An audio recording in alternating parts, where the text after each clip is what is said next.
Time for me to do one of those fancy Q&As that I like. What is up, guys? This is Chase Oliver 68 here, and I got some questions. If you guys want to ask me questions for the next Q&A, post in the comment section or inbox me. I suggest you inbox me because sometimes if I post these out too much, some people might find my channel based on one of these Q&As and ask me a question on episode 2 when I would probably be on like episode 5. So you know what? I suggest you inbox me, but you can post down in the comment section down below. So anyways, let's get started. Will Ferrell, number 1, asks, Chase, did you ever like Sonny Uno in WCW? He was a manager of Ernest the Cat Miller in 1998. He also managed Ultimo Dragon, the Great Muta. He was Japanese. Do you remember him? Yes, I do remember Sonny Uno. I do not really like him that much. Not really too big on my WCW knowledge. You know, my WCW knowledge is there, but it's more like post NWO. It's not really like really way back. I didn't really follow the cruiserweights that much. I gotta get back on my WCW knowledge, watch some more WCW tapes. I've been trying to watch WCW on 96, 97, but this one YouTuber closed his account, and he had like all those videos. He had all the videos about WCW, all the shows. So I don't know where I'm gonna find it. Hopefully, I can get something else. AWA Champ 619 asks, do you think WWE will ever become the greatest thing to watch again like in the 90s? The WWE to be great again like it was in the 90s. Now, see, that's a question that's really based off opinion. Now, in my opinion, I think it could be. Now, the only problem is with generations, they evolve. And the thing is, with generations evolving, there's a lot of things called patience that many people do not have. Now, many people nowadays are not patient with the WWE. They think WWE just sucks, and they come on here and they trash it, or they believe in the WWE, they still watch it. Like, you know, many YouTubers do that. They still watch WWE, give their reviews, and give brutal, honest opinions on it. To be honest, I think WWE can be great again. They're just missing some cutting-edge type of stuff. I'm not saying go back to a full-fledged Attitude Era, but be a little bit more cutting-edge and be a little bit more, I wouldn't say hardcore, but more a product where it can introduce to the men and females. But it takes time, because really right now WWE, when it comes down to stars, I know many people are going to be like, what about CM Punk, you know, what about this guy? But when you think of guys in the WWE and you ask any casual fan or someone who doesn't watch wrestling, I guarantee you, go ask someone, you ask them, can you name me any WWE wrestlers today? Most of the time people will say John Cena. They will only know John Cena because he has made a couple of bad movies. Pretty much John Cena is a very popular superstar, and that's about it. It's not like back in the 90s when you said, hey, can you name me some super wrestlers to some fans, and they wouldn't be able to say, they would say like The Rock and Stone Cold, and they would botch Triple H's name, they would say Mankind, or the guy with the sock, you know, they would say a bunch of different names, sometimes random names like Rikishi because he dances, they saw that one time, or Shawn Michaels, you know. It's not like that nowadays, and the thing is, they don't have enough stars to make it where you can go up to someone who's not even a fan of watching and say, hey, can you name me a professional wrestler, without them saying it's John Cena. So it'll take time. Fans just need to be patient. I think with more patience in the YWC and IWC, the wrestling business can grow. But with the times how they are, you know, notice with the new iPhones, every year they come out with a new iPhone, and the reason why is because fans are not patient. We're like, hey, give us a new iPhone. We need the iPhone 6S already. I mean, we just got the 4S out, and then this year we're getting the 5. It's like, why not wait a couple years? No, fans want the newest shit now. That's how we are as wrestling fans. We want this guy as champion now. We want Don Ziggler to hold the belt. We want Wade Barrett with the belt. We want this guy with the belt. This guy. 1990s, Shawn Michaels. Were there fans clamoring so much on Shawn Michaels saying, give him the belt. He's a great tag team wrestler. He has a great singles run. He won the IC title. Give him the belt. No, they waited and waited, and when the fans wanted to see him, bam, Bret Hart. 88, I believe Bret Hart made his debut. You know, they waited and waited until fans were really behind him, and bam, you know, you don't give a guy a belt after being in the company for like 2 years, or in Sheamus' case, 3 months. Fans need to learn how to be patient and wait till these stars build, and wait till these world champions, and then we will get this good product where everyone's built up. But the WWE booking is really bad because we have ex-soap opera writers try to write this shit, and they write it like it's a soap opera. They don't write it like it's a huge deal anymore. They don't write it where it's fun. They write it into a soap opera type style where it's more serious, and pretty much WWE's name has been dragged into the mud a lot recently in the media, so it's going to be really hard. But I think it could be. If it's not, oh well, time will only tell, right? So that's pretty much my answer to that one. Dragons of Darkness KH asks, I have a question. Would WCW still survive if TNT didn't pull the plug off their television deal? The only thing with that WCW, the later WCW, I think many older fans could back me up on this, or many WCW fans can back me up on this, was that the product wasn't as good as it was back in like 98, 99, 97. I believe 99 is more of the falling point from what I was watching on YouTube when I was doing some WCW history. When I was watching the 99 show, later 99, I was like, man, dude, can I just get to the pay-per-view already? And then I would get to 2000, and it was like, okay, this is getting better. Oh, God, what's going on with the title? You know, the show wasn't very interesting anymore. I mean, WWF at the time was just crushing them because they were doing all this crazy shit, all this, like, fun stuff, while WCW still stayed the same format. And fans, like I said in my previous question, have evolved and have lost patience. So WCW probably wouldn't have interested a lot of fans. Yeah, sure, you still had the cruiserweights. Sure, you still had the hardcore title in WCW. And you had the different stuff that WWF didn't. But to be honest, I just don't think it would have really survived for much longer.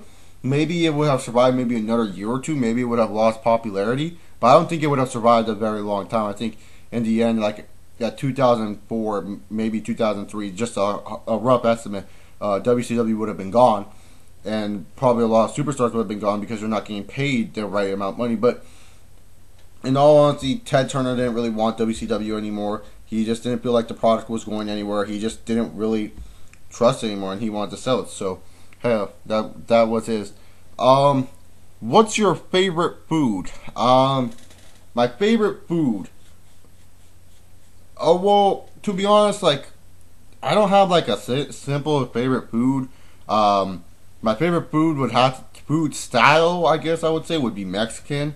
I live in California, so I grew up with a bunch of Mexicans. So yeah, pretty much that's what I gotta say there on that part. That was asked by Neva JSP. Sorry if I fucked up your name there. You just pronounce how just put like asterisk so I know how to pronounce it next time. JP Jr. asks, what about the Marlins, bro? They are a rebuilding process. If anyone says you're a bandwagon jumper for them, then they are stupid. He's asking because I talked about my favorite baseball team. I'm not really a huge baseball guy, guys. If you guys find this video and you think, oh, this kid's going to talk about baseball, I won't know jack shit a lick about baseball. I'm just trying to get into it because I think I should. And also, it's something I want to learn about, I guess. Try something new, right? Won't kill you to try something new every day. But baseball, you know, I like baseball. Baseball is pretty cool to watch sometimes. I've been to a couple of baseball games, Dodger games. Like, if you live in LA, you can back me up on this. You can go to a Dodger game on a weekend, and it's not even that much money. You know, Dodger games are like a weekend hangout for me sometimes. But to be honest, baseball, the Marlins, I don't really like Florida teams that much. Like, I did support the Miami Heat for a while. I wouldn't say I abandoned the Heat. I was only a Heat fan because I wanted to find an Eastern Conference team, and in 2002 I just chose the Heat because they kind of remind me of what the Timberwolves were going through back when I was a little kid. And then when they got Dwayne Wade, the Heat started to build up to this dominant force. And then afterwards that. But then I realized, you know, I really don't really care about the Heat as much as I do as the Timberwolves. And I would be a bad Heat fan. Like, I know my Heat history a little bit, but it's not as big as my Timberwolves knowledge. So I was just like, fuck it, I'm not going to be a Heat fan. I love Dwayne Wade regardless. So I'm just not a huge fan of Florida teams. So, yeah, that's why.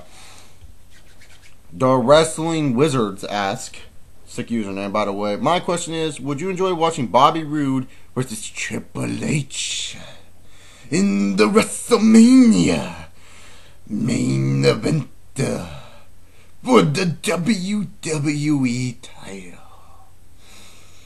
Bobby Roode, and you guys did not notice, I call him Canadian Triple H. When I look at Bobby Roode, I literally see a Canadian version of Triple H. Now, I'm not saying everything he does is Triple H. Like, I think he's better mic worker than Triple H. I think he's a far better in-ring worker at the age he is than Triple H was.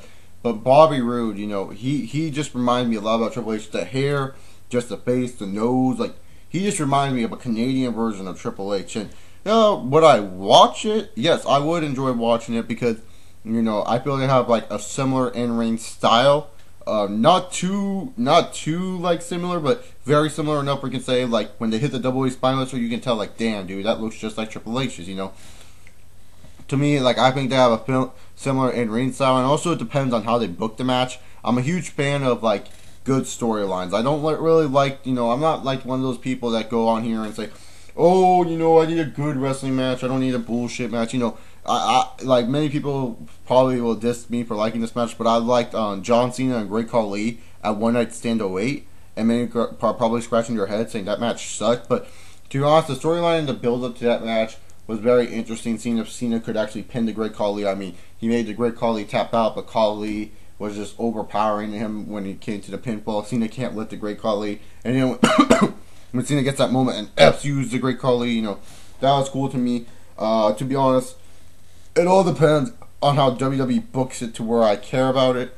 But Bobby Roode and Triple H, I would enjoy just in-ring wise. It would be a good match, and I think they could tell a good story. And the final question for today from the Rapture, favorite sport. Now, this is a very hard question. I got into basketball before I got into football. Well, kind of at the same time, I got into both. But this is a really, really hard question for me because I can't really answer this question with a true honest opinion because I love the sports for their own equal. Like I love MMA and boxing because that was one of my first sports I watched. I love boxing. I love basketball because of like certain players. I love football because of certain teams. It's very hard, but overall my favorite sport would have to be. This is putting me on the spot. I do these on the spot. Sorry. I would have to go with. Yeah, I'm going to kind of cross out MMA for a little bit because, I love MMA and all, don't get me wrong. I like MMA. It's an entertaining sport. But sometimes, there's cards where I don't really care about. Sometimes the UFC just puts out shit just because they can, and they know they can, and it kind of pisses me off sometimes. Basketball, I do like a lot. It's sometimes kind of hard to follow, but not all the time. I watch every game, and same with football. I would have to say football. Mainly because I can get in both college football and NFL with no problem. Like, I'm not a huge college basketball guy. Like, I found Dwayne Wade on mistake. Like, really, when I found Dwayne Wade played at Marquette, it was like a total mistake because Xavier was playing Marquette, and I saw Dwayne Wade just ball it up, and I just watched every Marquette game since then. I'm not even a Marquette fan. I just watched it because D. Wade was just a fresh boy. But besides that, really, to be honest, like, that's really why I can't get into college basketball. It throws me off sometimes with this whole 2-minute periods, 20 minutes each. It just kind of throws me off a little bit. If you get what I'm saying, it's just kind of weird to me to end one. Like I can't get into the college basketball rules. It's just me. Not saying if you watch college basketball you're stupid or anything. It's just I can't get into college basketball. I know it's probably easier, but I just can't get into college basketball. I just like NBA over NCAA. Like I'll do research on the draft picks when that comes, but I'm not huge on college basketball. But college football and NFL, I can watch easily. There's slight differences to college football and NFL. Like there's no 2-minute warning in college football. You only have to get 1 foot in. That type of stuff. 10 minute. The clock doesn't start until the first down marker's down. Like those are some things that I can get into, but those are the only minor differences. But they don't really bug me too much to where I don't watch it. And plus, college football I started watching before the NFL. So yeah, pretty much. So yeah, that's my Q&A. Make sure you guys follow me on Twitter. What the fuck am I saying? That's my old saying. Join the forums, forums.pwmania.com. Subscribe to CO Live videos. More videos will be posted there. You better subscribe there. There's other content on there that I want to talk about, like TV shows. I said that. Subscribe to Excellence of Wrestling, group owned by me. You should do it. I post videos on there too. And yeah, pretty much. Comment down below if you want to ask a question for the next Q&A. If you want to get on there, subscribe, of course, and also inbox me if you want a better chance of getting your question answered. Thank you very much for watching this video. This is Chase Oliver 68, and I'll say see y'all.